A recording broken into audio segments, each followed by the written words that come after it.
All right, everybody. If you can see and hear me, then we are officially kicking off what is my first live stream. Um, Hoping for the best here, but yes, we are here to discuss Ready to Love, and I will be introducing my guests in a moment. But yes, we are here to discuss the newest episode of Ready to Love, which just ended. Without further ado, let me bring in my wonderful, lovely, always entertaining, insightful guests. For starters, we have someone who I have really grown to value and appreciate in a very short amount of time. It's just, that's my homegirl, that's my cousin from DC. She loves the books, she loves the NYC girl, she loves Jenna Lyons especially. So without further ado, there's so much more I could say, but I'll leave it there. So without further ado, we're bringing in my girl, the Belle Perspective team. Hey y'all! Hey! How you doing, Belle? How's your week and your day been? Ooh, this week has been weekend. I've been working 10-hour days for the last 3 weeks, and I'm tired, but never too tired to talk about Ready to Love. Absolutely. So, yeah. How about you? How's your week been? It's been hectic as well. No time for editing or anything else. Just trying to push through stuff at work. I'm like, all right, fine. I'll make the adjustment for now. Right. Let me focus on a job that pays me. Right. Whatever. Exactly. The creative versus the professional. That's always the challenge I find. Yes. We'll have to talk about that. I have questions. Okay. Yes. We'll definitely chat. Okay. And up next, we have a lovely, wonderful lady from the Northeast, from a city and area that I think, no one. I don't think there's anyone that would be mad at anyone from this particular area. She has lots of insight on movies, on reality TV, especially mental health, which is so important and is like, listen, that's the number one priority. So that alone, we appreciate her for. But let me not go too much further. Let me just let her on in so she can give us some more of that good insight. Miss Kira Speaks, what's going on? Hey guys. Hey. Hey. How's my microphone this time? It was great. Yeah, it sounds good. Yeah. So how's your week and your current closing out to the week today? How's that? Oh my gosh. I was off, but much like you, everybody's week is weekend. The mental health is mental health. And I'm like, oof. Right. Call myself and get some things done. And then my son was like, can you not do YouTube? I'm like, I only put one video up. What do you Right. Is this the younger one? Is this the youngest one? Yeah, the youngest one. Yeah. Got it. Yep. He was like, it's my time. It's like, okay. Exactly. Yeah. I was gonna say, in addition to all the other hats that Kira wears, being a mom definitely takes priority, and we are here for her continuing to push through and make it work, because we know parenthood is a process. To say the least. All right. Let's see. Oh, looks like we have the view with Drew. Hey, Drew, what's going on? Appreciate you stopping. Drew, I need to subscribe to your channel. Hold on. All right. So, Ready to Love. Also, you guys, we usually have Shayna on. I'm guessing she'll be along in a little bit. I'll send you the chat. We can keep going. Okay, I got you. Yeah. But yes. Either way, Shayna is usually a part of our rotation, but I have her information. I have everyone's information down in the description box. Please feel free to check out their channels, like, subscribe, comment, do all those things to push these wonderful ladies up in the algorithm, because we know that YouTube's algorithm is a hassle, to say the least. And there's a lot more I can say, but I'll leave it at that. So yes, feel free to check all these ladies out. Oh, looks like we also have the wonderful Bertha Moore. Hey, Bertha. Thank you for joining us. All right. So, really cool. So, to start off, I'll just general thoughts about the episode and how things progressed. Were you surprised? Were you shocked? What was your general takeaway from the episode? You go ahead, Kira. I know I talk a lot. It was okay.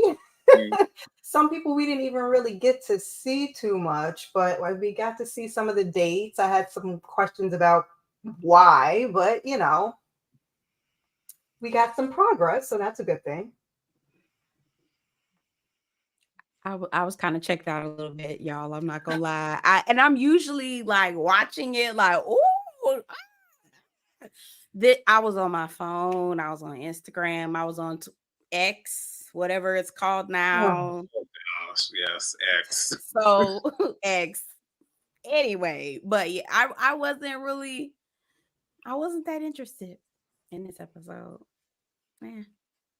Not a lot of investment. So what would you guys say it was for you specifically? Was it just not enough mess? Are the cast members not giving it? Like what would you say?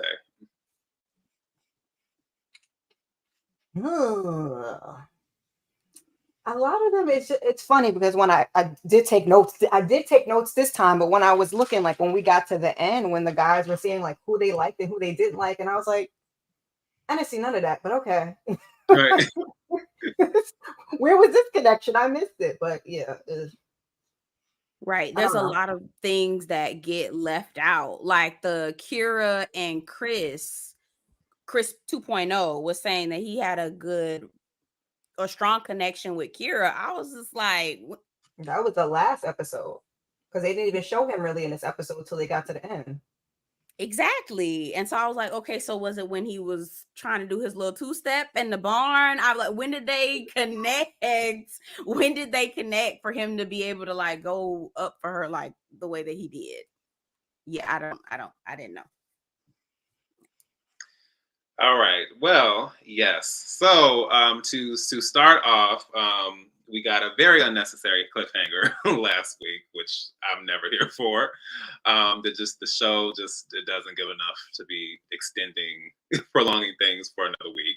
But it turns out that my prediction was absolutely wrong. I thought they were going to keep around Red for more mess, and instead, Belle's boo stuck around just a little bit longer for another week. I can't claim him. I know we got video footage of me last week going up for him, but I ain't gonna be able to do. I take that back. I'm good. No thanks. Is that related to this episode? Yes, very much so. Okay, well, I think I know why, but I won't get into it yet. So yeah, are you guys surprised that what were you guys thinking? Who were you guys thinking was going to go home? Were you surprised? Were you expecting it? What did you think? I did my little praise dance because I wanted Red to go home, but I thought, like Dee said, they were going to keep him around for the drama.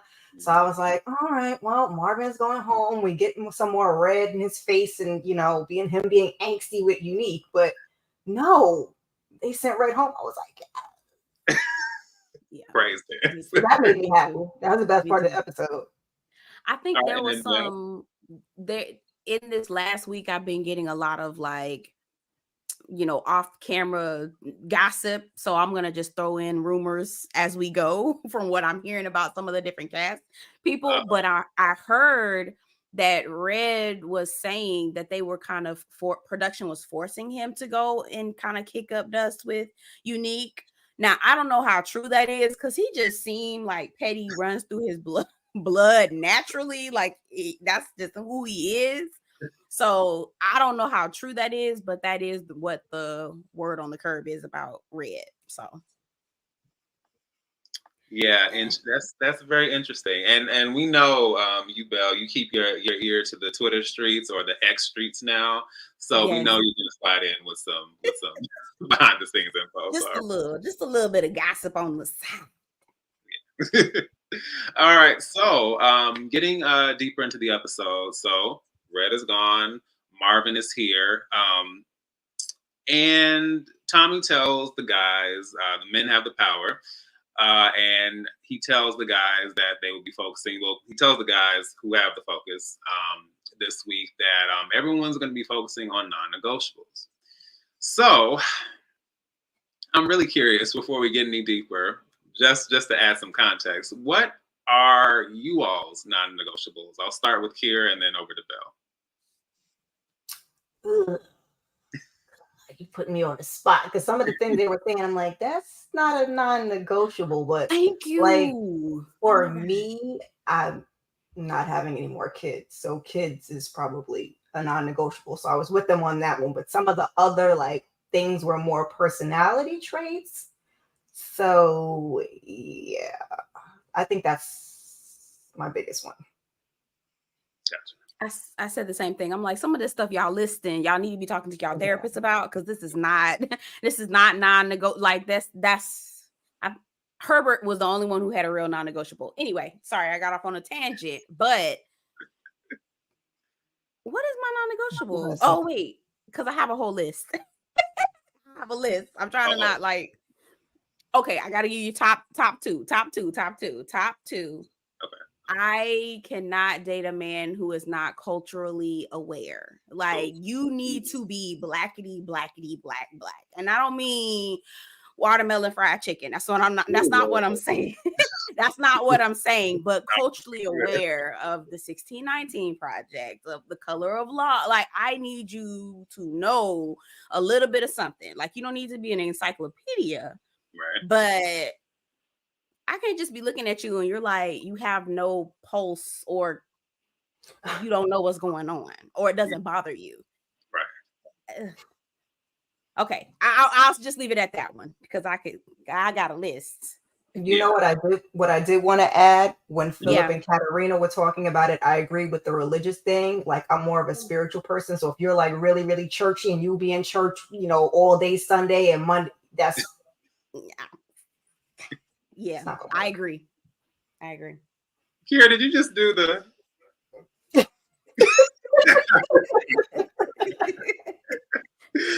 I went to Catholic high school, not Catholic, but yeah. Yeah, and it's so interesting because my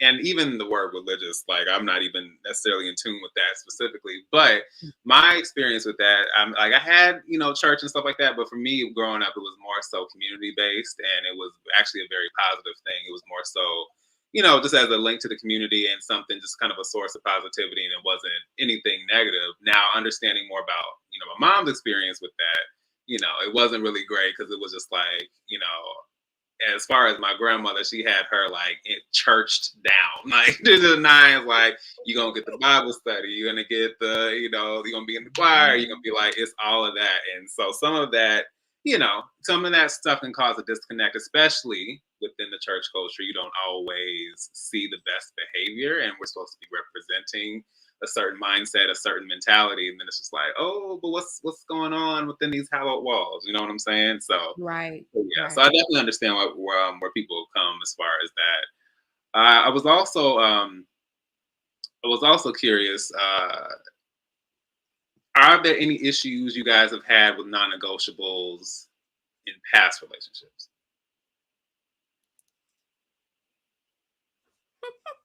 You can go.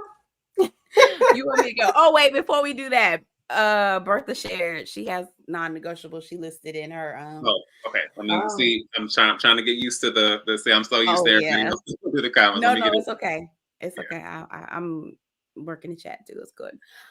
Have I had? Yes, I have.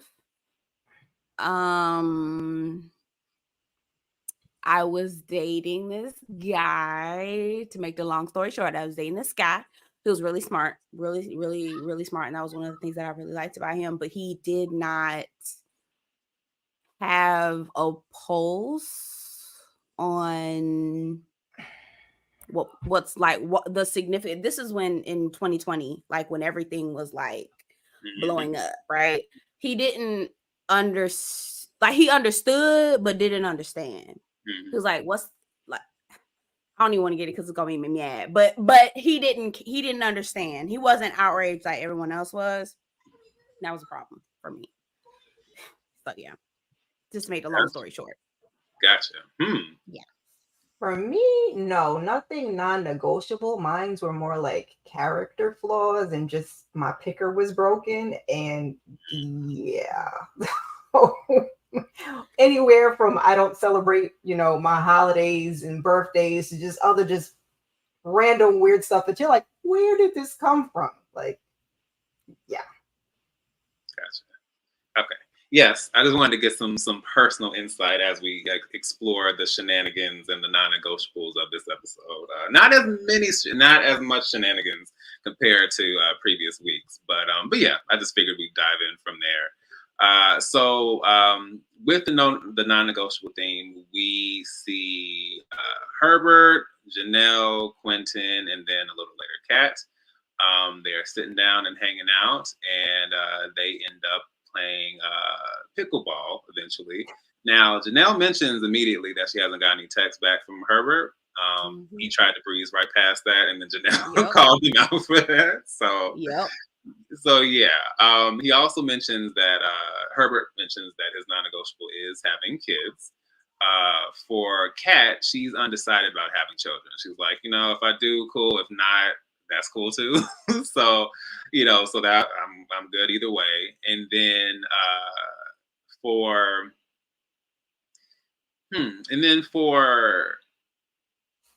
Quentin, it's more so about emotional intelligence and having someone who is disciplined in their life, which I definitely concur with that. And I think as someone who is very I think we and I, you and I even talked about that on the stream, Belle, where I just said I try to be, whether it's friendship, whether it's romance, whatever it is, I try to be really mindful of how I approach people and how I navigate myself emotionally, mentally, and just making sure I'm solid and making sure that people are also taking care of themselves and just being mindful of how they present themselves and, just all that deeper stuff. It's just, I feel like those things seem like whatever when you're younger, and then the older you get, you realize just how imperative, those things are. No, I agree. And so, what's your sign? At least your sun sign. Do you know? Who? Me? I don't know how you'll respond. Should I tell? D I don't want to tell mine either, but oh wait, why? I'm a Gemini, but I hate the stigma that comes when you say that word. It's are you a Gemini as well, D? No, I am the Ram. Okay. Oh, did you hear that? Oh, the silence was heavy. But first of all, okay, so Gemini women, sorry, not to get off topic, Gemini women, they don't have that bad of a reputation. It's really Gemini men that's making y'all look bad. They tripping. You gather your brother. True. The men and the women are different, but women we get it bad too. And then you got the whole, are you a May Gemini? Are you a June Gemini? I'm like, oh yeah, that's that. Yes, that's real. That's real. That's real. Okay. The reason why I asked that, D, is because of we all operate differently in relationships, and our personalities are much different versus when we're in relationships. So it sounded more like a Cancer trait, but I'm like, okay, Taurus, okay, what, cool. That's interesting. Wait, what do you think my sign is? I thought it was Cancer. I thought it was Cancer at first. So what do you think it is now? You said you're a Taurus, right? No, I said I'm the Ram. No. A Ram. No. A Taurus is a bull. What's the other? The Aries? Yeah. Oh, child. Okay. I'm thinking we on the same page, and you said something about Taurus. I was like, well, who's the Taurus? Okay, yes, Taurus the bull. Sorry, my bad. And it's funny because my youngest son, his birthday is next week, and I saw this big like lion bed or something, and I was like, oh, you're a lion. Like, you're a lion. Your brother is a crab. He was like, what are you? I'm like, a twin. He was like, no, but what animal? I'm like, I'm not an Never mind. Right. Y'all had a moment, y'all. My bad. Okay, Aries. Yes. I would never have gotten that from no Aries. They Okay, I see. We're gonna have to have a conversation about. we can move on. My bad, y'all. My bad. It's all good. Let me hop back into the comments. The wonderful Sins Corner. Thank you so much for all your support, friend. You have been telling me to do this live stream thing for the longest, and technically, I kind of got bullied and coerced into doing it. Because Belle got her, her gang of YouTubers together and said, you know what, you're gonna do the live stream. You're next, and just suck it up and deal with it. Man up, dude. And I was like, okay. I feel like that's a little unfair. That's a lot. But I was like, okay, fine. I want to support the cause. Be a part of the community, and so So I felt some pressure. Please don't believe this man. So it doesn't matter. So it is technically my first direct live stream. So thank you, Sin, for all the support. And it's okay. I don't feel that bad about how the ladies got me here. It's all about the final destination. So thank you so much for showing up. I appreciate it. I'm innocent. I don't know what he's talking about. I really don't know. Okay. I'll let you have it. Hey, Portia. Good to see you. Listen, you have been in so many different streams, premieres, and even my videos. So thank you so much for popping up. I hope you're doing well, and I appreciate you. Bertha Moore says must have a job and be respectful. The sad part is that's basics, but for a lot of people that's not. That's not. You would think that would just be expected, but it's not. And I'm realizing that. Oh no. Daenerys says that my non-negotiable is not scheduling semi-annual dental appointment. I'm with her. I'm with Daenerys Targaryen. I'm with you. Yeah, I was gonna say I don't know. This was a long time ago. This was in college, but I remember I was having some conversation about how they're like literal celebrities or people who think they're celebrities. Like y'all up here talking about, I got this money, I got this ice, I got this fur, I got these cars, I got these mansions, but then your teeth are throwing up gang signs, and it's like you can't do that. Like you really can't. And you're throwing your money at all this material stuff, and your teeth are just like that's important. Or it's that orange ring of butter around. Like you got to do something. Ooh, not butter. Anyway, yes. Continue. Oh, looks like Daenerys can relate. Monday night praise and worship. Wednesday night Bible class. Teachers meeting. Sunday morning Sunday school. Morning service. Afternoon service. Sunday night service. Revival is every night. Yeah. No. Yikes. Yeah, no. I would take my drive over to Chicago, to the Apostolic Church of God, and we would have our service, and then we go eat afterwards, have our gatherings, and that would be it. So yeah, I can only imagine, and I'm pretty sure. I think Kat later in the episode alluded to kind of having that same experience, and I imagine that does not that kind of wears on you after a while. It kind of definitely changes your trajectory as you get older. Yeah. I've heard a lot about the Geminis. Yes, and I've heard about it. I have. Them and Scorpio. Oh, yeah. Okay, so that feels like sarcasm. Oh yeah, it might be. It might be. All right, and we have JB. What's going on, man? Appreciate you stopping through. Oh, and it looks like JB is an Aries as well. Okay. Belle once again is claiming to be innocent. I'm innocent. I'm innocent.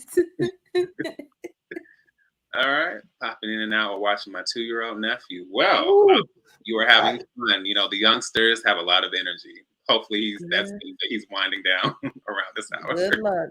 Yeah. Good luck, sis. Good luck to you. All right. So for Janelle, no non-negotiable is having drive, someone being ambitious, and not being complacent. If you're gonna lead me and guide me, like have some ambition, have some drive. Not having someone who's just content in life. And Quentin agrees with that as well. And they end up playing pickleball. Has anyone played pickleball before? Mm-mm. Yeah. Jamie Foxx. You said what? I said no. I said Jamie Foxx. Okay. Oh, yes. Yes. He's been playing pickleball for like 3 months straight. 3 or 4 months. Yeah. Oh, man. So, yes, they end up playing pickleball, and Quentin ends up winning, and he is so excited that he picks Janelle up. She said that was a big thing for her last episode, so it's safe to say she is very pleased by that. So yeah. And then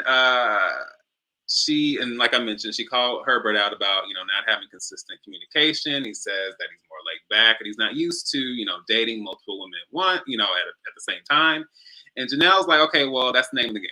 Okay. And so you got to step it up. Either don't want none, won't be none. So he says he will, but only time will tell how that works out. So what did you guys think of that? And we'll start with Belle this time. I'm glad, because I didn't want to I did have something to say. I feel like there was someone else in the show that said Herbert wasn't reaching out to them as well. I don't know if it was Kira. Somebody else said that Herbert was also not reaching out to them as well. And the fact that Herbert was so comfortable glazing over when Janelle was, kind of calling him out on not reaching out to her and stuff, he wanted to like ignore that. I don't think that he's really truly interested. Whoever said that Herbert is a player, I owed him $1, because I surely did not see that. I didn't see it. But now I'm starting to think he got a little bit of, he got some tendencies in him. I'm seeing it. You got some what? He got some tendencies, player tendencies. He's a little shaky. He a little shaky, and I don't like that. Okay. Got you. Yeah. What about you, Kara? I mean, I got what he was saying, but this is what you're on the show to do. So I was kind of like, that don't really make any sense. And that's why I had to just check in my notes, like, who did he say was his top 2? And it was Janelle and Lee. So were you talking to Lee? Because you certainly weren't talking to Janelle. So I was confused. I was like, let me check my notes, because Herbert is a mess. Right. I was gonna say, unless you are dividing your time and sending a whole bunch of texts to a whole bunch of different ladies, it shouldn't be that hard to communicate with Lee and communicate with Janelle. So I was kind of like, we'll see. Yeah. So Portia, hopefully I pronounced your name correctly, Portia. She says, I could never look at Janelle the same after this week's shenanigans. Why? Yeah, I'm curious. Because I mean, we've seen a little bit of stuff before, and we know that Janelle is Belle's problematic, potentially toxic fave. She can't help us, But yeah, but as far as this week, yeah, I'm interested to know what you picked up on. Also, JB was saying he's a Cancer. He was mentioning the sign we were going through, because I need to keep up with these comments, so that's on me. But yeah, so we have a Cancer, we have an Aries, we have a Gemini, and we have me. Belle. Yeah. Oh, I'm also a Cancer as well. Also Cancer. There we go. Okay. Cool. Yes. Sin says she believes Belle when she says she's innocent. I know how Dee creatively words things. You know what? I get it. It's all, you know what? In the name of sisterhood, I will allow it. I believe in women. So hey, we'll just roll with that. Yes. Okay, and then yes, Portia, but please tell us more about. Yeah, I'll keep an eye out. Yeah, thoughts on Janelle. All right, so next we see my girl Aries, which is timely considering the conversation, right. And we also see Nigerian Chris. This is yet another house date, which I'm sure you guys are excited about. Chris has hired a chef, and he has to have some traditional food, some Nigerian recipes that's being featured as well. They discuss cooking and eating out, and Aries mentions that with her boys getting older, they're about, I want to say 11 and 13. she's really busy. She doesn't get to cook as much. And Chris mentions that his 11-year-old daughter is vegan. And Aries mentions that her non-negotiable is parenthood and family and just, just being a good parent in general. Chris feels that, it's important for whoever he's in a relationship with, for them to have a good relationship with the mother or father, with the father in this case of their child. And if it's a bunch of mess going on, he doesn't want to deal with the drama, which I totally get. I don't think anyone wants to. We've seen some really there. Well, I could go down the list. I mean, if we just talk about the game, Janelle and Melanie, Janae and Melanie from the game Med School. That's a very memorable one. Just all the stuff with Insecure and Issa and Condola. We've seen too many examples of toxicity. Condolences. I knew you were going to say it. I was like, somebody's going to say it. And there you go. It was condolences. Yes. I cannot tell you the amount of names. Like, there's an endless amount of names. Condiments. They was dogging that girl.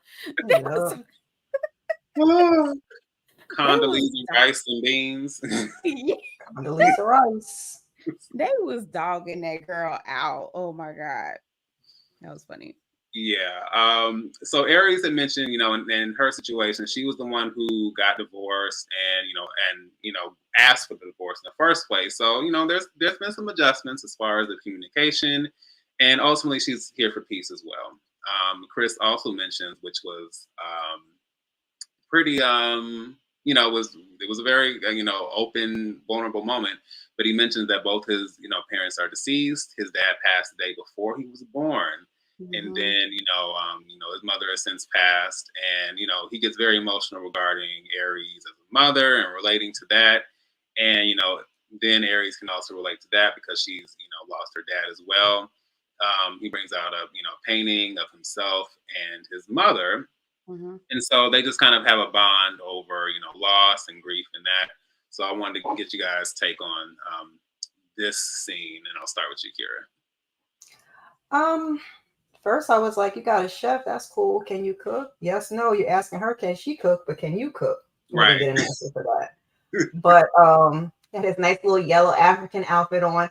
And the question I was asking myself is, as he was getting emotional, I couldn't tell if she's like me and she's just awkward with other people's emotions, or if she just would not feeling him as much as he was feeling her, because he seemed to like really like her. And she's like, woo, woo, woo. Yes. Woo, woo. Woo. So she like, did hit him with the woo, woo, woo. She did. Oh. Sorry.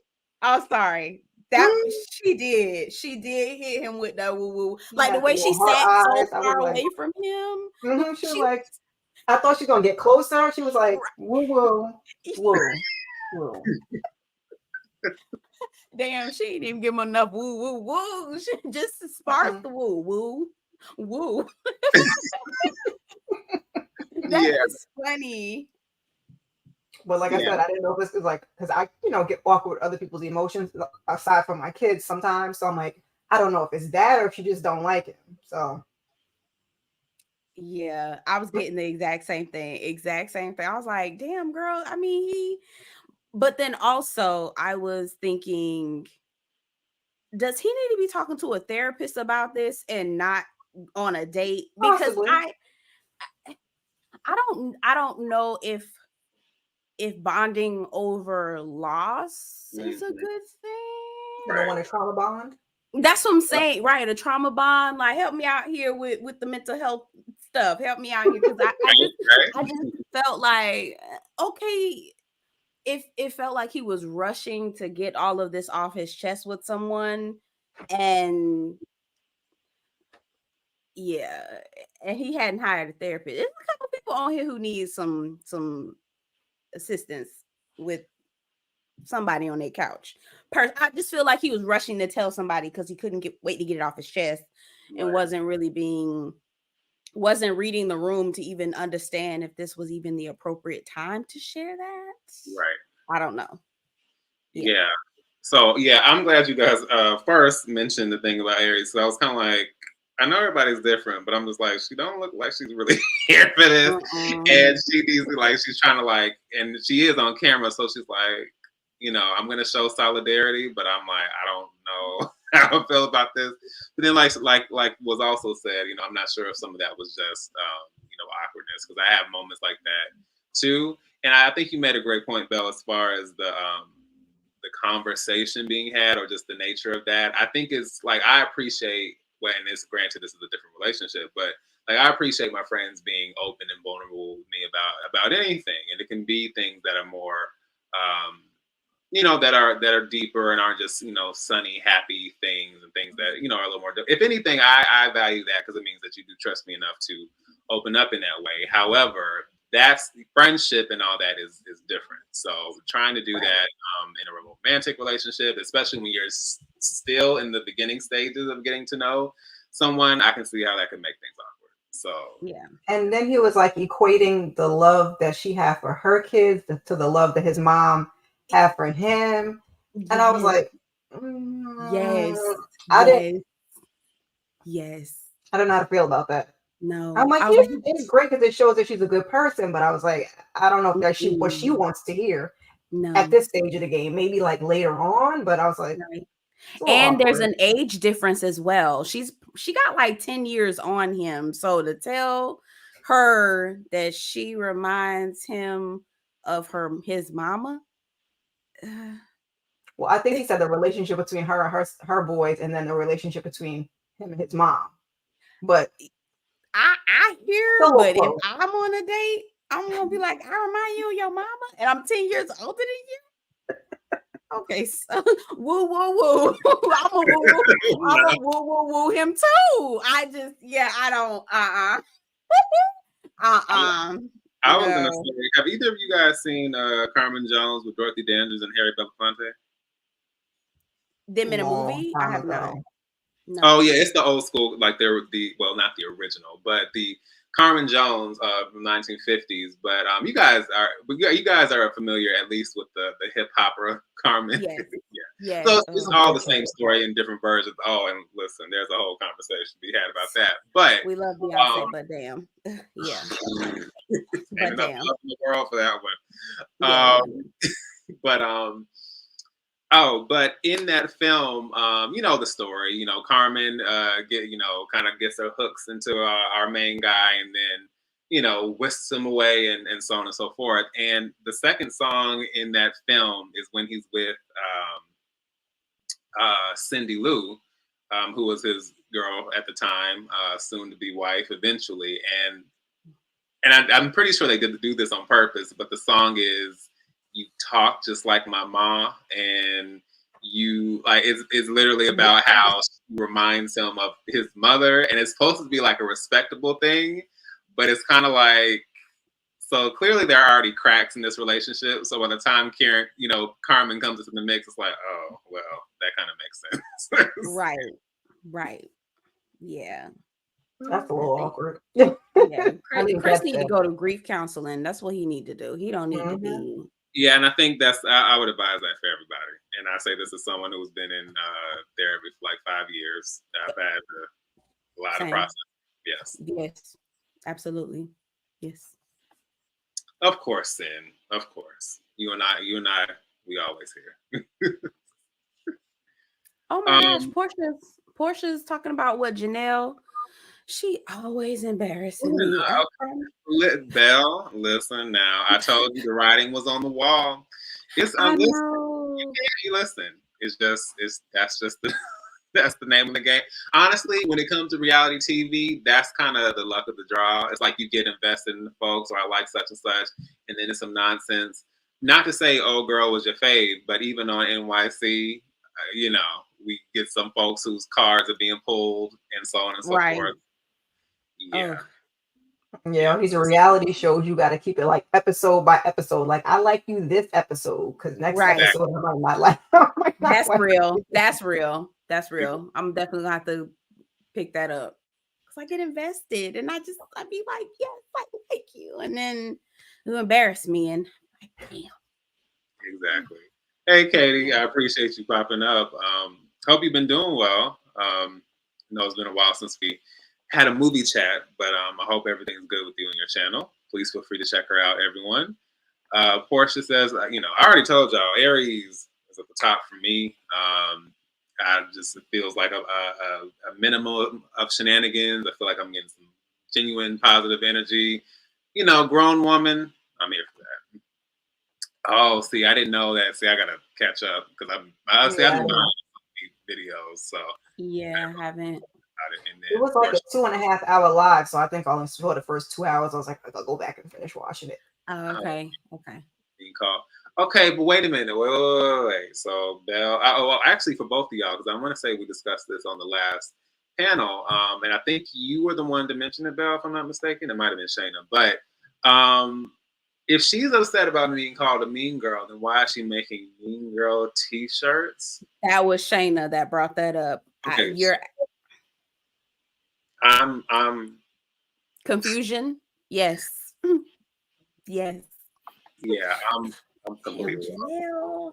Because they want to capitalize off of everything now in these reality shows. They're like, I'm gonna get to it first. Before you make a T-shirt, I'm gonna make a T-shirt. So, but like we said, I think last week, who the hell gonna buy them? No one knows you, Janelle. No one knows you, Mama.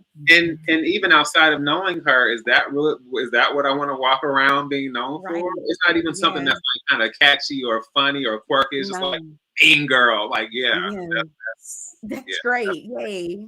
Okay. Right. All right. We have Harold Cadero. Hey, appreciate you popping up. Hope you're doing well this wonderful Friday evening. Yes. Oh, wait a minute. Prostitutes and prostitutes that she did the favor and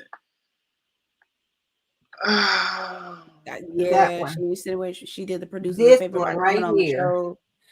Ooh. On live. Cast residents trying to fight. Not that I can't see that. But now I gotta move because now you done got my address on blast because I think she lives in like an apartment building or some type of complex. Okay. Oh my God. You end up getting arrested. I don't know what the category. I don't know what the It's a crime somewhere somehow. Yeah, I don't know what falls under doxing. I don't know if that counts or not, but it's kind of like if you kind of are inadvertently revealing information about people, that you will definitely get yelled up over that. Yeah, Janelle. That's the thing. I can't. I'm gonna have to back out, Janelle. I got to scratch her off the list too.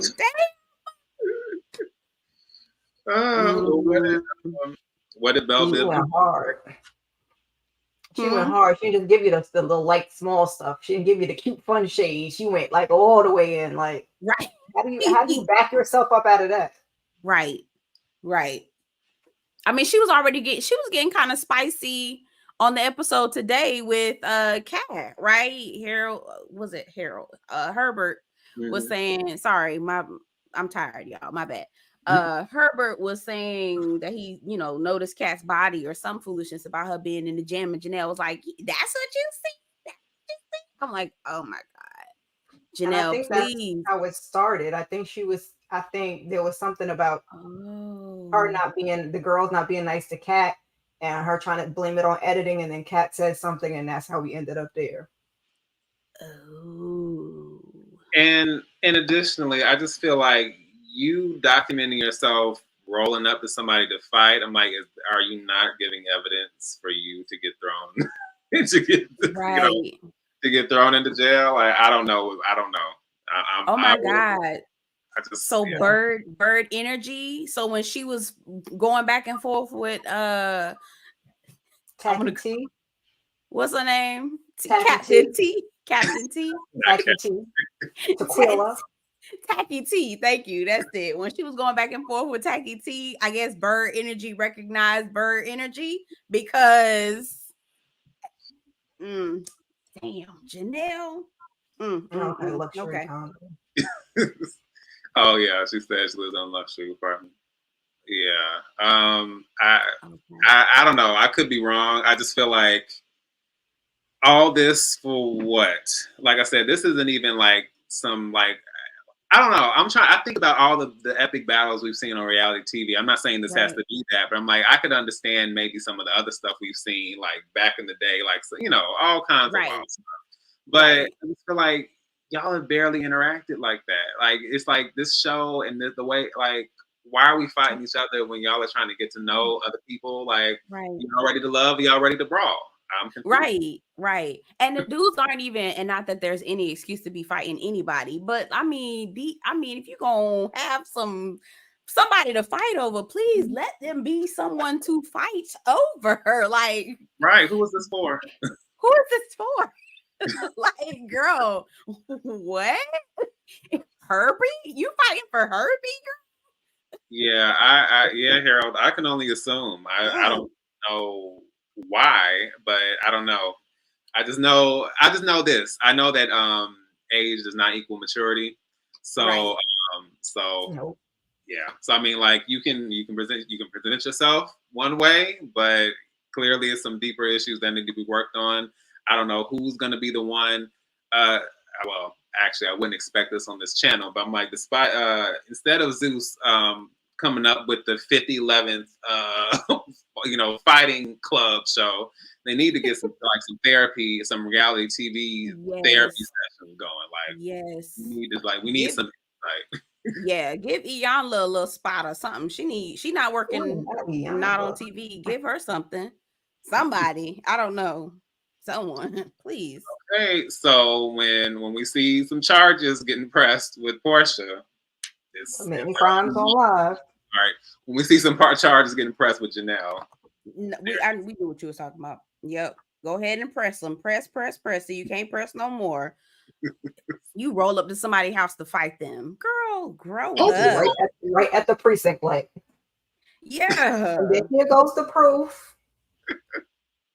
Right now. All right, so jumping into the episode, we saw Unique and Marvin go horseback riding. We then end up, in a picnic situation that leads into a kiss, which was surprising. I don't know if I missed the full on. Again, I feel like I've said this every single recap, but it's just like I feel like clearly they cut out so much that when we see people together or having a connection, it's just like, I don't know how we got here from the last episode. And so I remember Marvin and Unique interacting, but not to go from that to like a kiss and all this. So I thought what did you guys think of that? I mean, I think it was episode 1 or 2 she was kind of feeling him, but then we kind of drifted through the emotions. I was more confused by the end because was it that she didn't want kids or because he kept pressing a boy? I'm like, I thought y'all were cool. How did we end up here and you put her at the bottom of your list? That's what I was more confused about. I can, tell they're leaving out things. So I'm like, obviously there was a little more connected between episodes 1 and 4 or 5, but how we got from that to, we kissed into she's on the bottom of my list. I was like, okay. Right. I don't think she thought that, but yeah, no, I agree with you. I didn't like how he did that little switch up on. I felt like that was real fake. Very, very much fake. Because even in that moment, he could have just said that to her. Like, well, that's really important to me. And I think that that's going to be a non-negotiable for me. He should have said that. I don't think Marvin is who he proclaims to be. And then he kept having a boy. Like, are you going to do like some type of in vitro where you get to pick the sex of the child? Because otherwise it doesn't work like that. Right. I said the same thing. I'm like, how you going to control? How many kids you going to make me have? I got 3 boys. I was trying for a girl. I mean, Right, exactly. I'm like, do you know how it works? And I don't like the fact that and maybe this might just be me listening too hard and putting too much sauce on it, but I don't like how it was almost like he was talking to her like women are baby factories to him. I don't know. I want 2 kids at the minimum. Almost. Sorry. Trying to get pulled off of YouTube, ma'am. Yeah, I'm not trying to get pulled. We're not trying to get nobody pulled off YouTube. But I got you. Insert racial slur here. Okay, are you kidding? women's bodies aren't baby factories. You don't just say, I'll put in 25 cents and get 3 or 4 for, for 50 cents. Like, that's not how this works. So I just don't like how he was talking to her. Marvin, he can go. He can. Darn, and we're having so much fun with the shenanigans. Yeah, where's my red flag? Red flag. Red flag. Yes, all the red flags. All the red flags. Flying high. Ooh. Oh, okay. So next we see the improv group date with everyone. We see Marie, Jessica, Sierra. We also see Chris and Herbert join in. And so this is their creative way of expressing non-negotiables. We see Chris and Jessica depicting the aftermath of a car accident.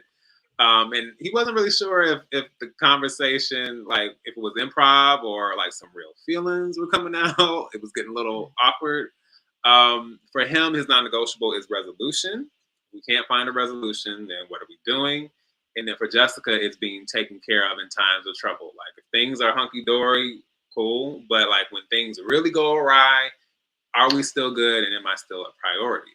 So Chris mentions that although he does, own a business, he has priorities, in that case, you're my business until you get better. And everyone was like, yay, we like that answer. I noticed that. I don't know if that's just how Jessica's face is, but like when he said that and everyone was clapping, she was just kind of looking like, she did not look impressed to me. So I don't know. He was like, just until I get better, that's it. That's what I said. I'm like, oh, so you gonna stop focusing on me when I'm healed? You good? You oh, she good. I'm gonna go back. No, I need to be your priority all the time. Like that's how that works.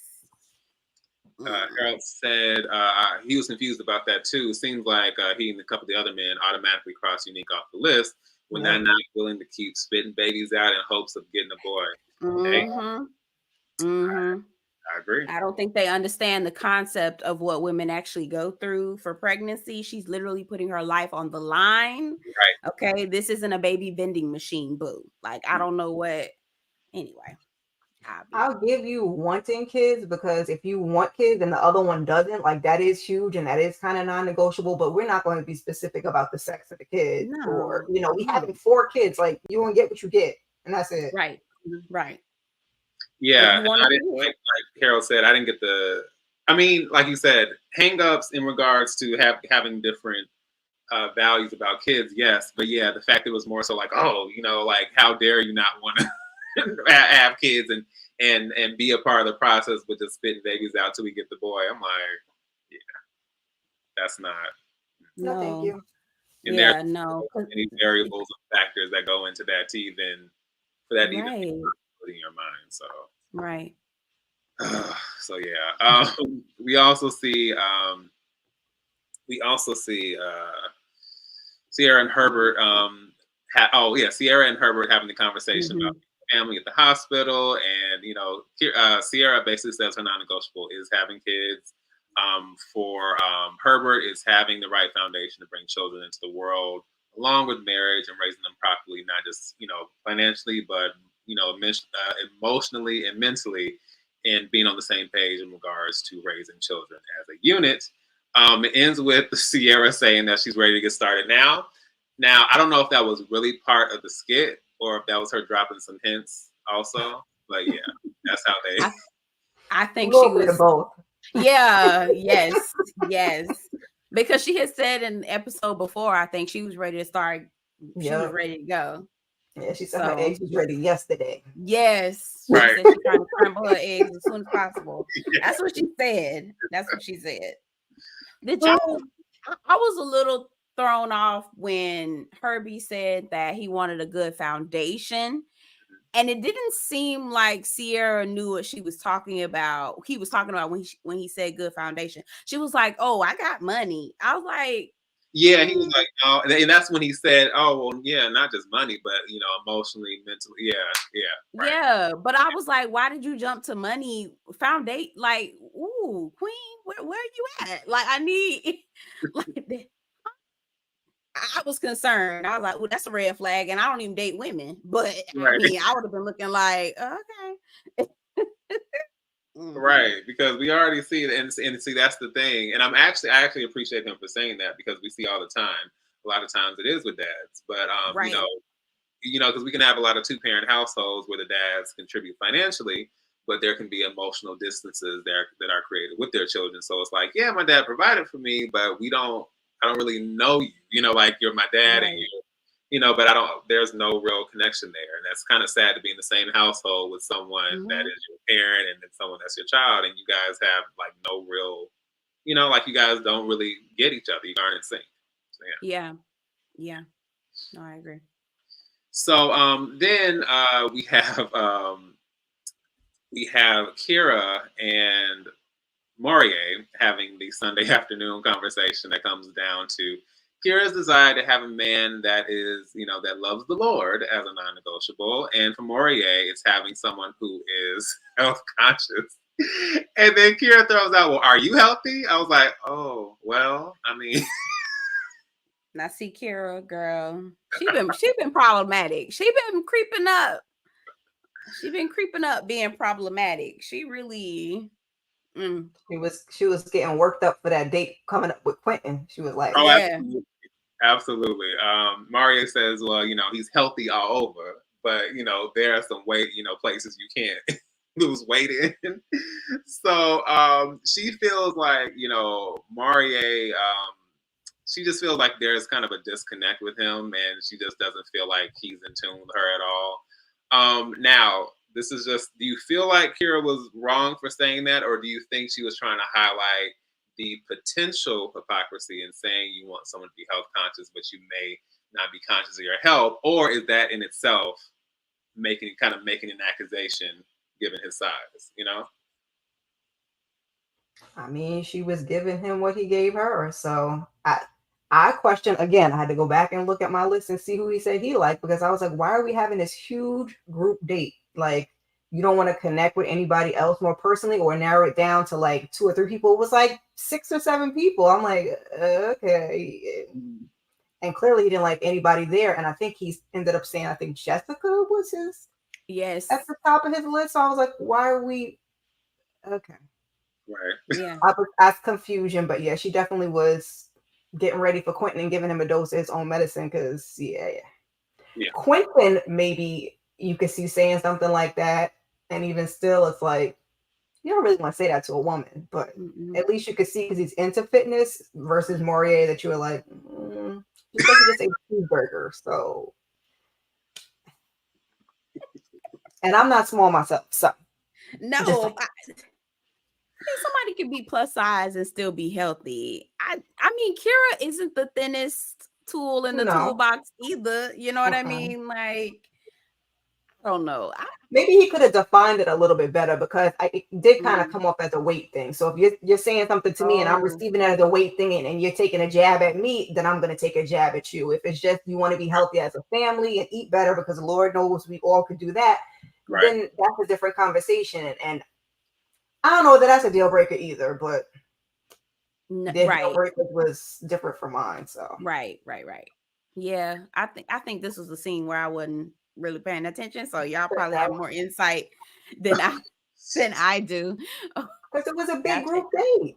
Yeah, I do. We do need to start seeing more like one-on-one dates, because how can we tell who's connecting with who? We're like, how we get here with all the people? And anyway, okay, sorry, I'll get off my soapbox. No, you're good. Boris also says, I really like Kira, but I don't think her match is there. I don't think that was any more evident than as we got into this next scene and the end of the episode. I was like, ooh, I don't know. I think the irony of what you're asking when you seem to have certain preferences yourself. So exactly. We'll get there. Yeah, let's get into that. Yeah. So we have, the boxing day with Quentin, which obviously a big part of that was for him to have an excuse to show off the muscles. I'm not mad. He got to draw the women in. That's fine. We have Unique and Kira. And they have, some. Well, you know what? Before I get into the conversation, my mom has said it's clear that neither Kira nor Unique are used to working out or boxing, because she said they were just doing like little cute little baby punches and stuff like that. Yes.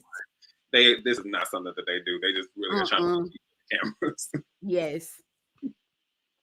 Yeah. So the instructor says, welcome to Ding Ding. I was a little thrown off at first, and I realized he was saying, like, boxing, the bell, ding ding. It took me a minute. I was like, ding ding. What the hell kind of place is this?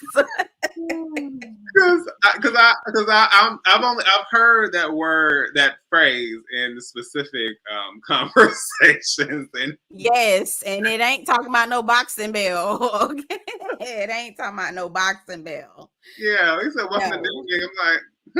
I'm like, And I'm like, then I figured it out. I'm so glad, because I would have been side eyeing the whole scene. Like, what's yes. Yeah. Okay, so Kira goes to use the restroom, and then she speaks to Quentin about co-parenting and healthy relationships. Quentin wants someone who was healed from past relationships, which I definitely think is important, regardless. Belle already told you the whole get over the old one by getting under a new one. Yeah, no. Like, can we do some healing? Can we work on ourselves? Can we be alone? Can we deal with what needs to be dealt with before we hide? Yeah, I've never agreed with that. So I totally, I definitely am with him on that. There's just so much healing you have to do in life, regardless of a relationship. And then you also have to then take into account what you're carrying with you, from these relationships. Unique says that, with her marriage, there's a lot that she's, learned. She feels like, healing isn't objective, but she feels like she's healed, but then she'll see certain things that arise and she's like, oh, I still got, further to go. And I actually appreciated her being transparent about that, because that's real. Healing is not an overnight process. It is constant. It is continuous. I'm still learning that myself. Made a lot of progress. There's plenty more, to go. And, and Quentin, I think recognizes that. But I think I think recognizing the depth of what Unique is dealing with, he kind of feels like that's a little too much for him to take on. Now, do you think that's fair, or is that a bit, or do you think him kind of backing away was unfair? I mean, fair enough. She didn't seem that interested either, because they had that conversation. They talked a little bit more, and then when Kira came out, she's like, "Okay, I'm gonna go." I was like, "Okay, that usually the dates, or at least we see them take the date to the end." But I was like, she just kind of cut out like, "Oh, I'll let you have him." So I was like, well, clearly it's a no for her too. So Right. Yeah. There was so much distance between them when they were standing there talking. I was like, oh yeah, ain't nothing going on between them at all. Do y'all think that I'm off topic, but still talking about Quentin? Do you really think Quentin really like Janelle like that? I don't know. We'll let me get into predictions. Okay. I'm jumping. Sorry. You it just came to my head. I'll check my notes. No, but just come back to it, because Okay. You can definitely discuss that. So Kira thinks that Quentin is not very genuine, and which is ironic. But she's trying to see if there's a connection there. And I kind of feel like if you have to question if the connection is there, then it's probably not there. So there's that.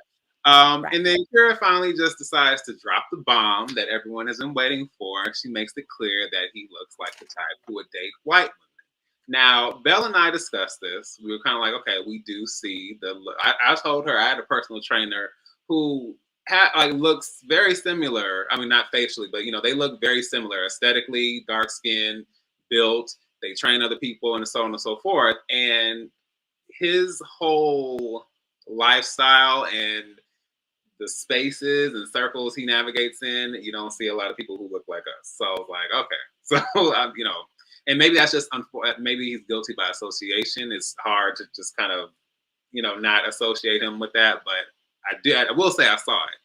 But that doesn't mean that that's actually the case. It's just like, I was like, maybe. And then once it was said, I wasn't certain as to whether this was something he, like the way that they showed the footage with that conversation about who he didn't like yet and how they put that together.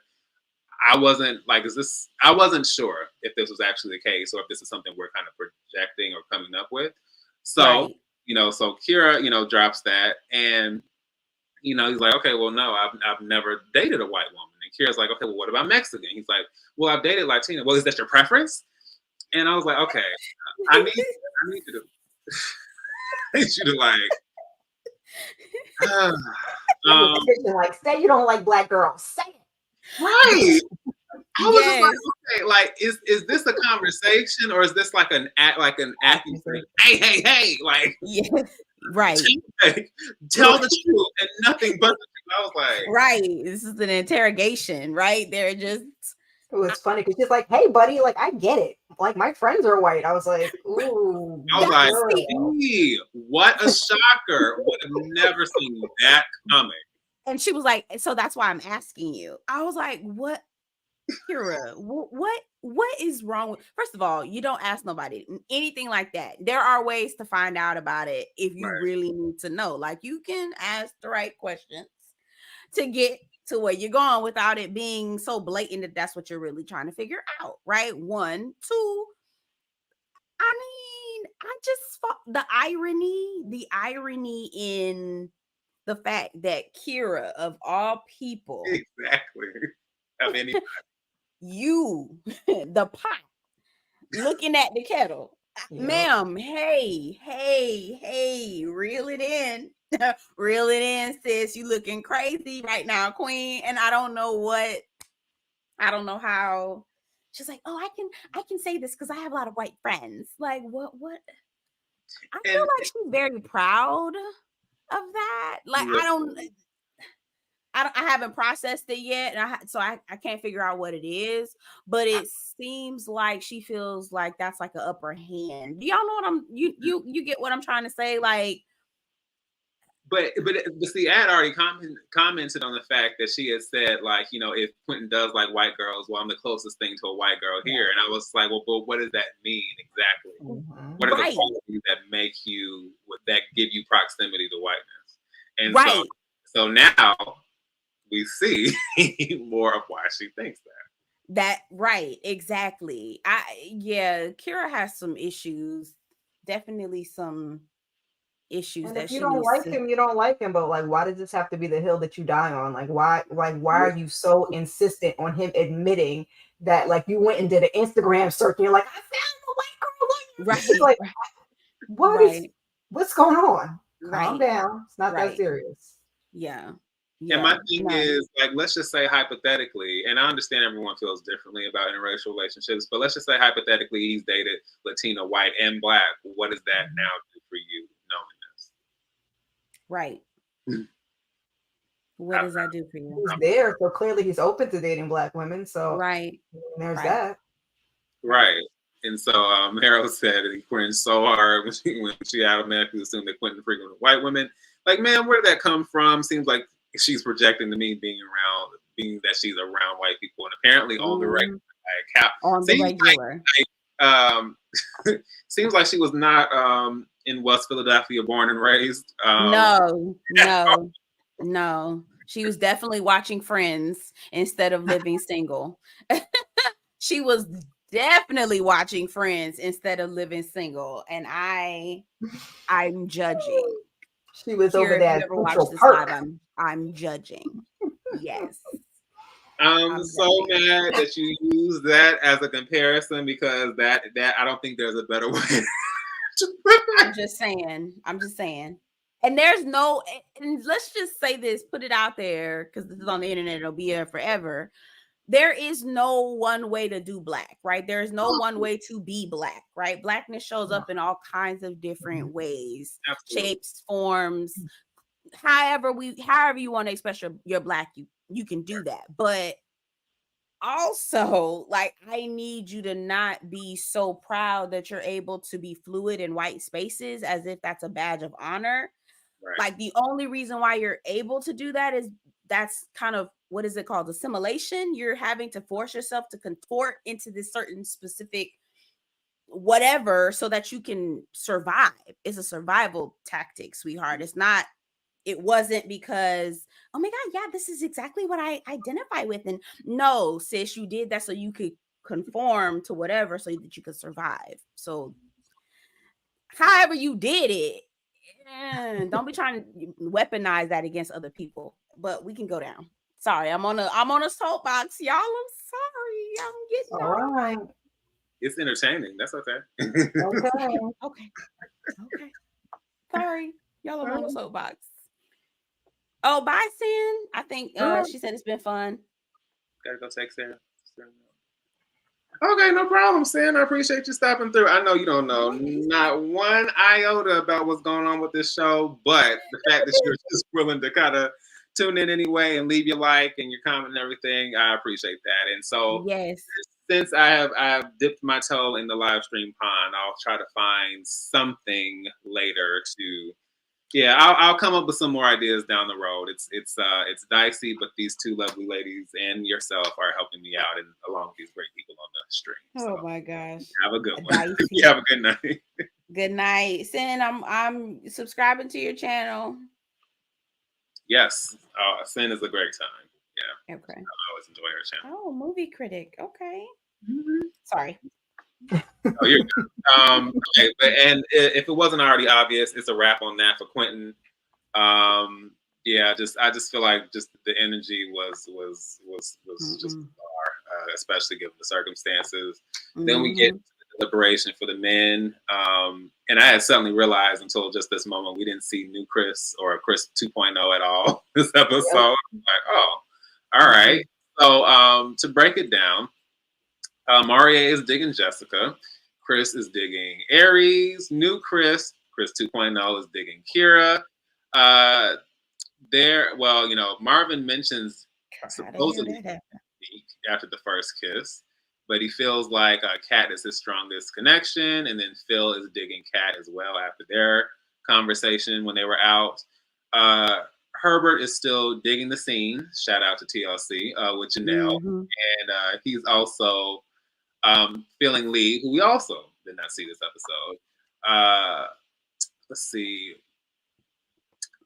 For Quentin, his strongest connections are Janelle and Lee. So he and Herbert are like right on target with each other as far as who they're here for with the connections. Did you see Herbert's response? The way he looked all uncomfortable when Quentin was saying that Lee and Janelle was his closest connection. He started wiping his forehead. I was like, oh, okay. Yeah, he didn't like that. He didn't like that. Yeah. And so then I thought this was so funny because I was like, oh, you're saying it without saying it. But Maria mentions that he's not feeling Kira because he's an activist. And his goal and his mission, and he feels like it would be a tough test for her. And I was like, oh, okay. So I took that to mean it was very evident. What you said without actually saying that Kira is a little bit too white identified for his taste, and that's not going to align with his goals and activism moving forward. I was hollering. I mean, he said it very well. Quentin should have jumped in at that point, like, the irony. Yes, sir. Yeah. The irony. Exactly. Ciao. Yeah, that took me out. And then, of course, Quentin and Chris they're not checking for Kira either. Aries doesn't want any more kids, so she's out for Herbert. And the same for new Chris. I thought it was interesting because Phil said that he isn't feeling Janelle because she wasn't trying to text him or get back to him. And I was like, well, it's interesting. She was just mentioning to Herbert that he doesn't do that for her. Yes. And then I'm like, I guess you ain't doing it for Phil, but I don't know if it's different because she's feeling Herbert and she's upset that he's not, that he's not, I guess, giving her, or I don't know if it's that attention thing. I don't know what it is. But I mean, you'll want to talk to the person that you want to talk to, if that makes sense. And the person who you're not interested in, you'll leave them on red, right? Like, right. Yeah. I feel like Phil about to go anyway. He's not gonna be in there for too long. Yeah. So Janelle, even though it's not about the ladies, clearly Janelle ain't checking for Phil like that. They recognize there's a lot of fear and a lot of pain in Unique, and then Quentin just straight up said, he's not attracted to her. I guess, but I just kind of feel like, given the conversation, I don't know why that was the main point to identify. But okay. She walked off and said thank you for your services and left them with Kira. Right. Yeah. I don't think she's cute anyway. Right. So we then see Marie meeting up with Kira and Marvin meeting up with Unique. And I'm just gonna make it clear. And I kind of thought this before, but it was very evident even in this scene. Kira is just too performative for me. It feels like she's very aware that she's on a show, and it's just like watching her as she was talking to to Marie, and he was just like, we had a conversation, and your name came up, good or bad, and and like, yeah, like it's just a lot of like extra stuff. It doesn't feel genuine, and I don't mind someone being bubbly and vivacious. Like I love, I have all kind of friends like that, but I'm very big on I don't know, like something that stands out. What's the word? I can discern when people are being disingenuous, and it does not. It really disconnects me from people. So when I watch her, it really just feels like I'm watching someone put on the show. So all that she was doing while he was talking, I was like, no. And then when Maria brings up, the whole piece about, I guess, the spaces that she would be in or what would be comfortable for her, she made it a point to say, like, well, I know that I talk proper and I'm prissy and I'm dainty. And, I love my Black culture, but when it comes to talking about like Black power and, it's just, I don't think I exist in those spaces. I was like, she was offended and she hurt my heart that we got the same name. I was like, I know y'all, the Kira delegation, y'all need to gather. Y'all need to talk. You need to get your sister together because she making Kira's look bad out here. She got y'all looking bad in the street. She got y'all looking real, real bad. Bad. Yeah, I was gonna say it's always the worst when it can be someone on reality TV, in real life, on in a movie or a TV show, whatever it is. But with this a character that is all kinds of jacked up, or a person that's all kind of jacked up, and they share your name, it's the worst. So I do Kira. This one piece when she brought up the whole I speak proper, or when I talk proper, or whatever she said, I'm just kind of like, what do you mean by that, dear? I know what she mean. I know.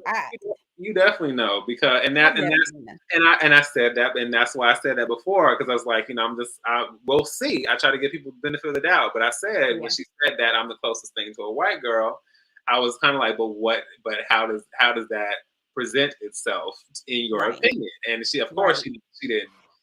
She didn't go any deeper into that. But now it's just like, oh, you have this idea of what Blackness is, and you have this idea of what whiteness is. And let's be very clear, like proper. And unfortunately, a lot of people have been socialized to think that a race represents this one thing, another race represents this one thing. When even in this, I'm not to get into my a deep dive on this, but like something that was really insightful for me was learning about Josephine Baker when I was growing up, because she was one of the first Black international stars, and she went over.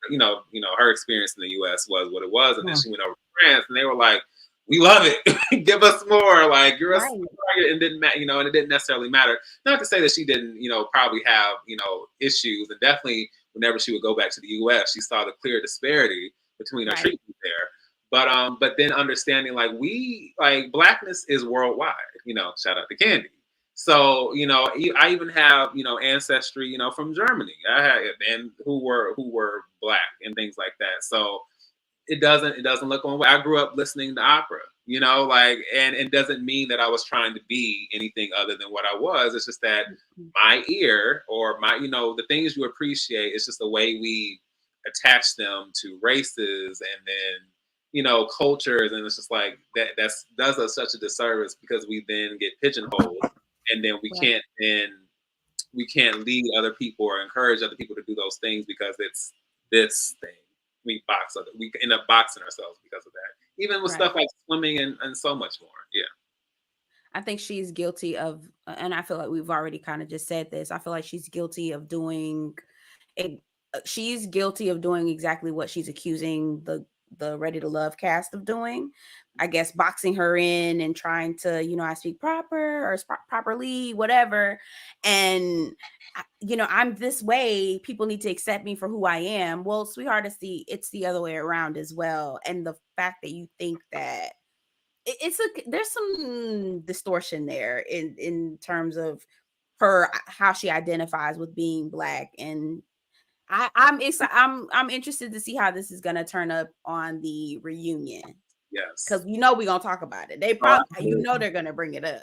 Absolutely. It seems like she was like socialized in more like the white is right spaces, and you know, what do they call it? Not code switching. It's not code switching. When you're performing like a certainly respectability politics. Oh, right. Yeah. That's right. Yes. That's the vibe that I get from her. I get like that. That's how she was brought up. That's her friends. And that's what she thinks is. But like I said, I went to Catholic school for high school, and I went to public school before then, but I had all types of friends. Like, you can have white friends, you can have brown friends, you can have Black friends. It's okay. Like Dee said, you can like opera, we're not a monolith. You can like lots of things and still be Black, but to step away from your culture in such a way, it's like you're almost turning your back. Like, what you mean you don't put your Black fist up? That's what I'm saying. Come on, girl. Like, these are your people, so you're not going to stand up and fight for yourself? That was just crazy to me. I was like, no, change your name, get out of here. Right. If it wasn't for people putting up their fists, you wouldn't be in the white spaces that you're in, boo. Like, what are you talking about? Trying to get you out of those. Yeah. Yeah, I'm ready for Marvin to go. He can go. Yeah. He can go. Yeah, I'm so sad. We no more foolery and shenanigans with Belle and Marvin. No more shenanigans. The well is dried up. The well is dried. No, thank you. He has no time to talk his erotic novel game this week. It's a no for we me. Didn't hear none of that. Nah, she is done. I'm done. They could have done a double elimination. I'm like, yeah, let's get this ball rolling. Let's move it along. Yeah. Right. Because this season is kind of dragging a little bit, isn't it? I don't know. So that's what I'm wondering. Should they have kept your girl Tacky T around a little bit longer? Maybe. No. Her and Janelle probably would have fought. Her and Janelle probably would have fought for real in real life if they kept her for any longer. No, she needed to go. Yeah, I agree, Portia. Like, let's get to the good stuff. Cast trip. Yeah. Just off of what y'all said, as far as Kira having to face the music, I'm like, I want to just see that conversation like now. Yes. She's not going to change her tune though, but I still want to see it. Right. I agree. Yeah. The one-on-one interactions. It's like, I don't like. It just seems like I don't know if the group dates are supposed to be just for kicks and giggles, or because there may be a greater chance of mess happening. But it's just like the point is like these the groups aren't going home together, and if they are, that's a whole nother conversation. So it should be about the one-on-one connection. I do think we need some right. And we're far enough in the game to start having those one-on-ones now. I see the groups when it's the first, second, third episode, but we start dwindling down now. Yeah. Seems like Kira is someone who's just got more in tune with her Blackness recently. She's always making pro-Black talking points. Is she making pro-Black talking points? She was just saying how she couldn't throw her fist up. The fist pump of righteousness. She couldn't throw it. She said she couldn't throw it up. So, where on the show or on social media? It's my question. Because on the show, I didn't get that on the show. Just a And question. then, of course, said to me it's better than the last couple of seasons, but it's still moving a little slow. No, I'll still say that it's better because I'm just, it is the better. people that they had selected and just Ooh. the whole thing. I'm like, Belle, I'm not, you and I have discussed it ad nauseum. That man, that thing, like, You mean I don't know why I'm so personally offended by his. every time I'm the same. D, I promise you, every time it would get to the point where I would take my DVR and like just fast forward through, try to get in as much as I could to hear what was going on, but fast forward because I just was so annoyed with this. Kira, it was this guy named Andre, right? He had the most ridiculous hair of life ever. He used to wear like a little twirl. He used to like, I don't know, he took a little piece of baby hair or something and would Oh have it no. hanging down in the front. Ooh, I need to put some edge control on.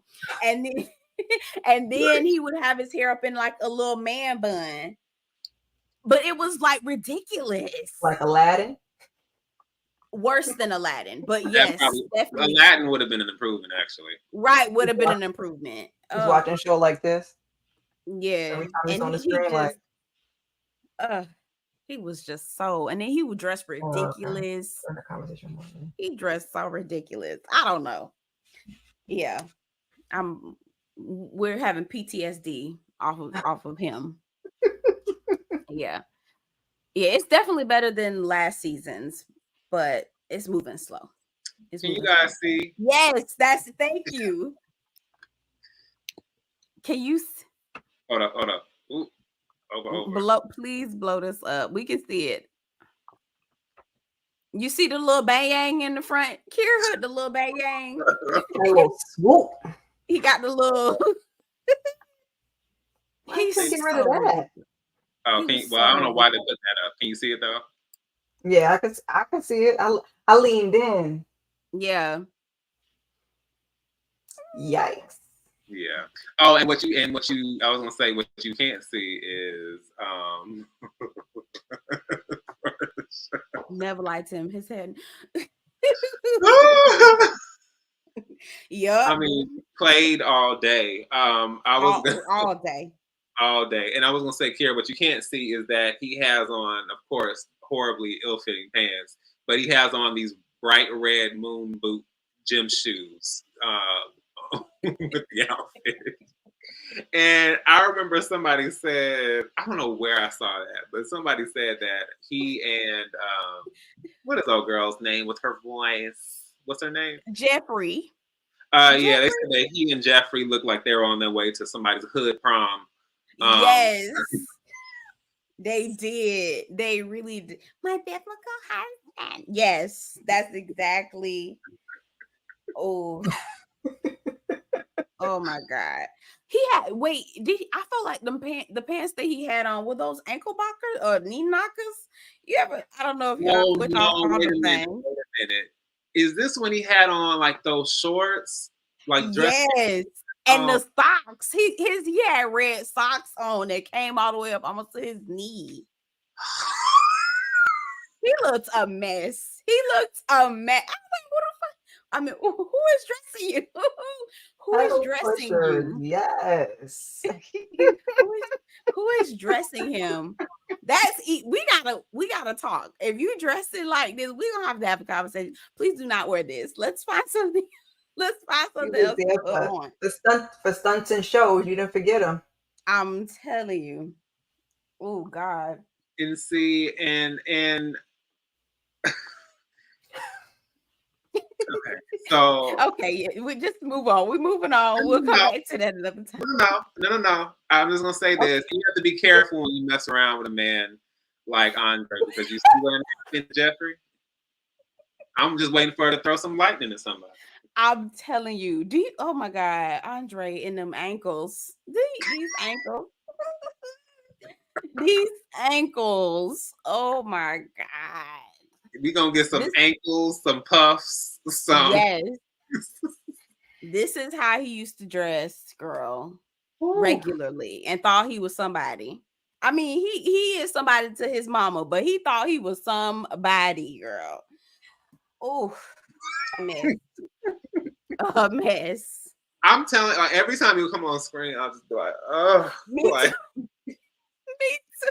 I would just get so irritated. I'm like, mind you, I normally normally I'm just like, I don't care anything about how a guy presents himself. I'm like, there's no way. No way. I'm like, y'all taking him seriously for real? You cannot. Yes, Harold, he is from was it last season? Yeah. Yeah. It was last season, right? I was Yeah. say, save yourself, Harold. Please. Save yourself. Yeah, don't save your please don't save your time. Yeah, Portia, not capri pants, but pedal pushers. That's it. Pedal pushers. Yes. Yes, he was wearing pedal pushers. Sir. So yeah. But as far as the because I got so caught up in Kira, I forgot to actually say who went home. I thought it was gonna be Kira, and they decided to say, well, I get why they sent Unique home. However, I did feel bad for her. Because when she was talking to Marvin, you could just see like a kind of like a little glint in her eye, almost like, oh, like, so you kind of see just like I don't know, I could see the kind of the hurt or just the disappointment when he said like, oh, you're not ready to love. I was like, in the meantime, we have great value Ashley Banks that is still in the mix, and we stay calm. I get it, and she starts healing the dude, but it's just like, this isn't any better. So no, like, that's the case. We can just do a double elimination. Yeah, right. They could have done a double or sent Kira home and kept Unique, one or the other. But I was like, right, not great value Ashley Banks. Oh my god, I'm sorry.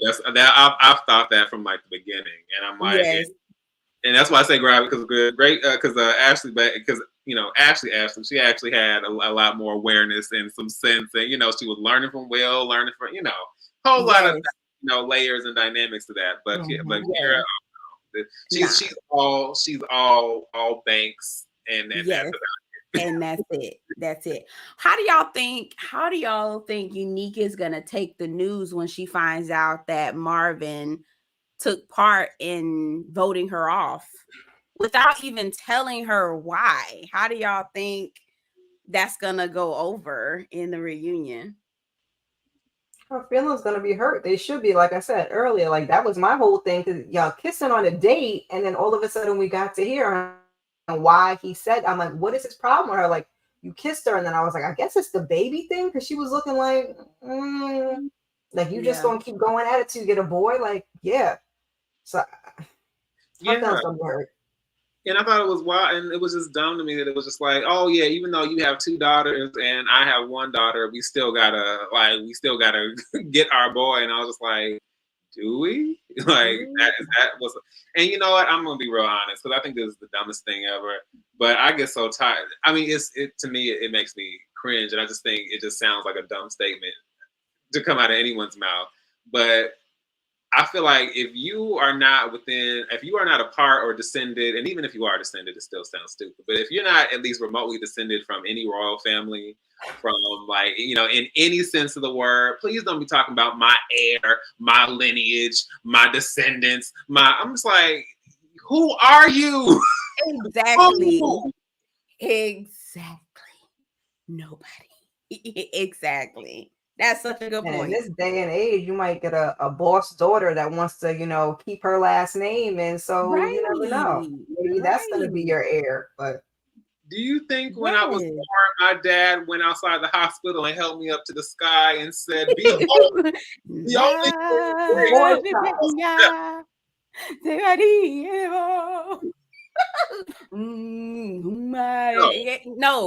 My dad picked me up and took me over, laid down, fell asleep, and we still have a picture together.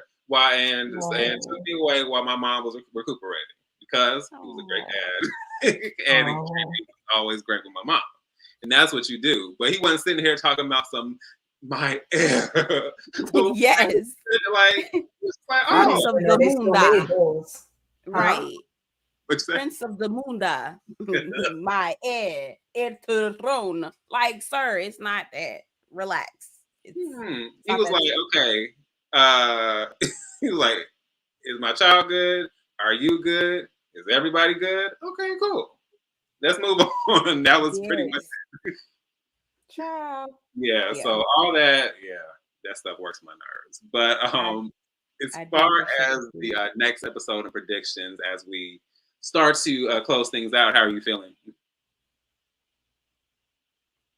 Hope they step it up for the next episode. That's all I can say. Yeah, I agree.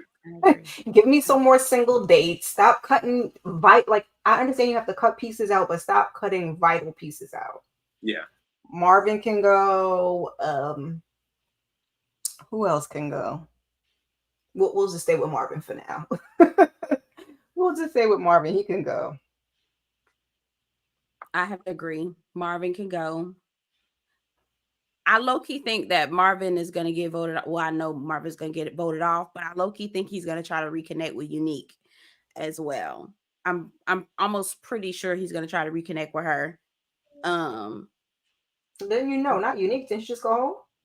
She did, but like when he gets voted off, he's probably going to circle back around. Yeah, off camera. Off camera, and I feel like there's gonna be some mess going on with that. Because I think he likes Unique because she boosts his ego a little bit. Like he's the dom, I guess, and she's kind of like what he would go after. Anyway, whatever. So that is a thought. And then what's the other thought? Wait, where was I going with that? I think that's all I'm gonna say. I don't know. Yeah, that's it. That's all my predictions.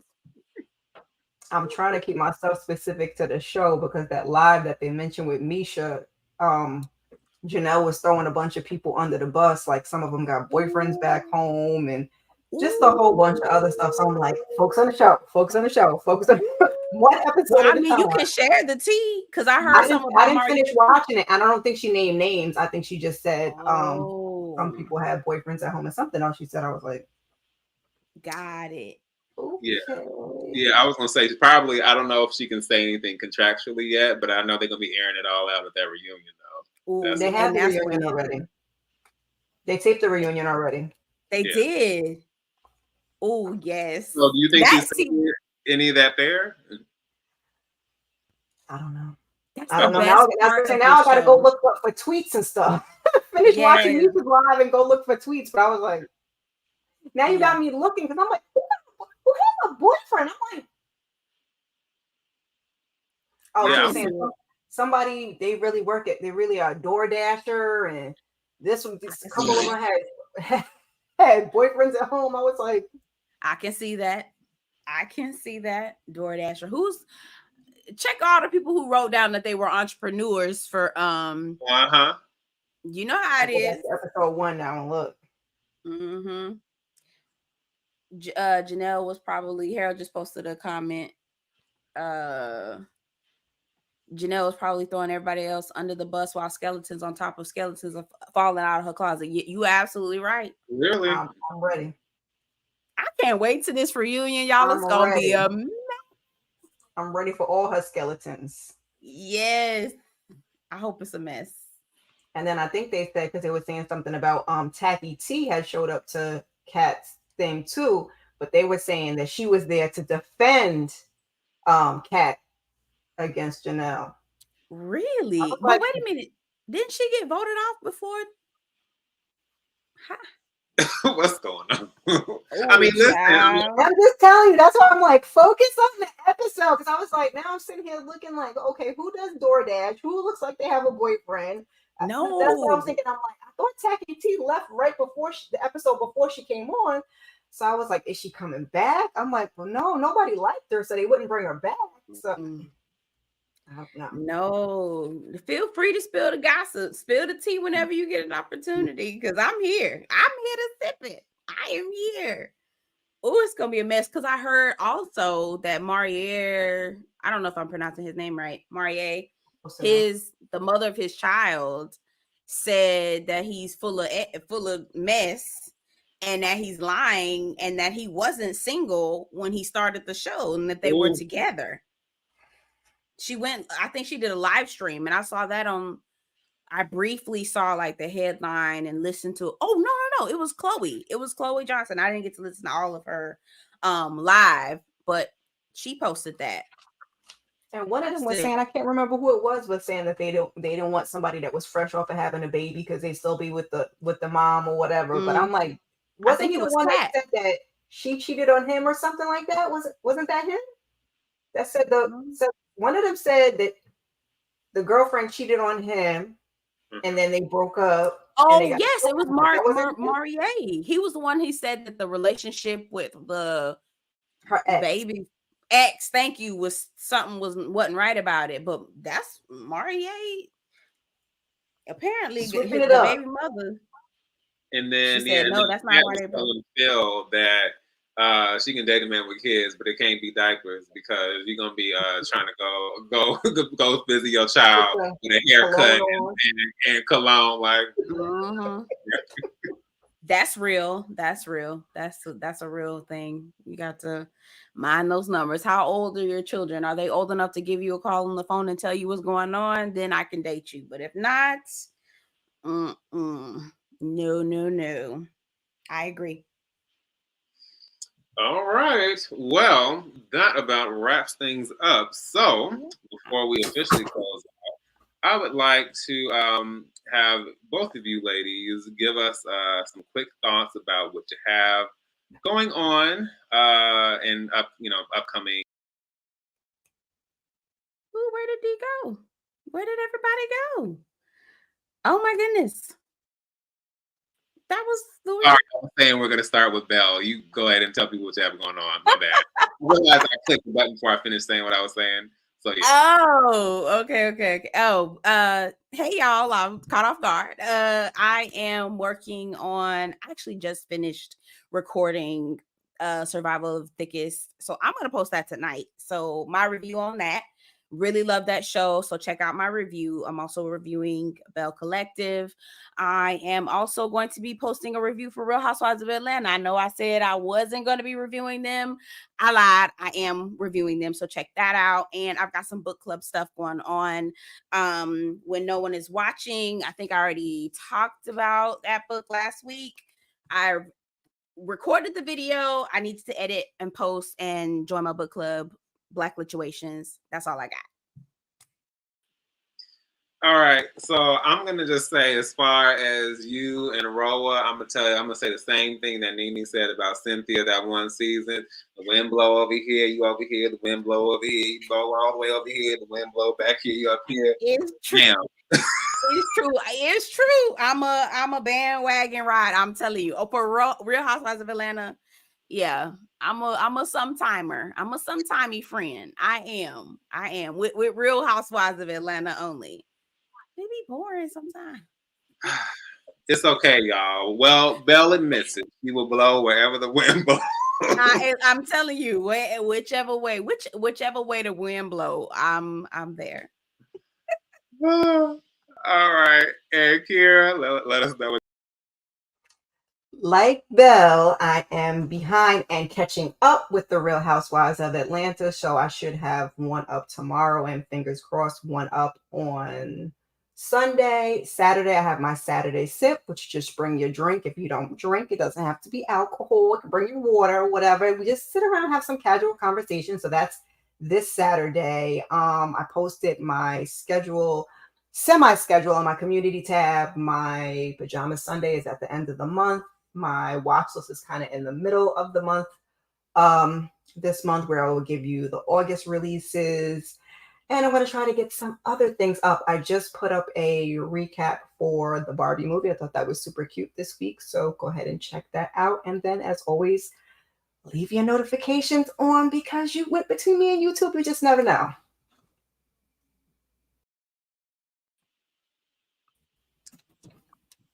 Yes, so great things are coming. As far as me, I'm just trying to unscramble my brain long enough to finish Queen by these last two Queen Charlotte recaps. My They Clone Tyrone full review, and then because I got to get my thoughts about my test screening experience and what it was like watching the final product and all that kind of stuff.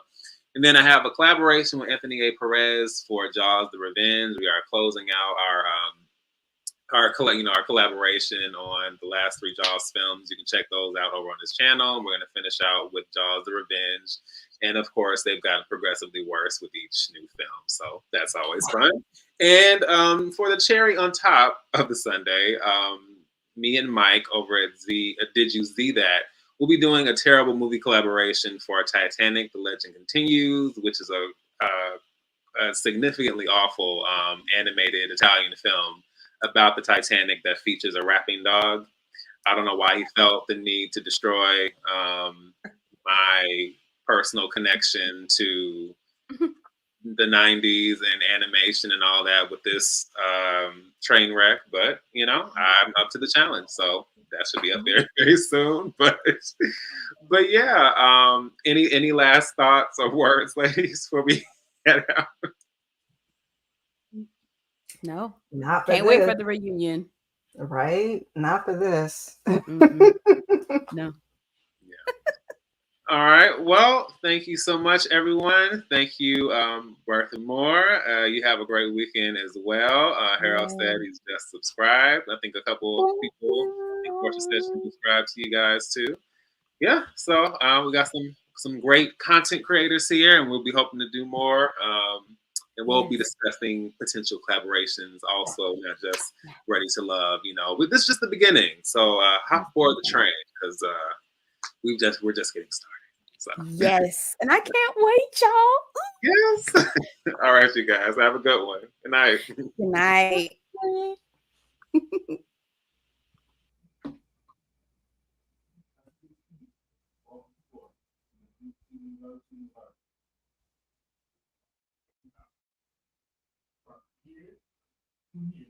Yeah.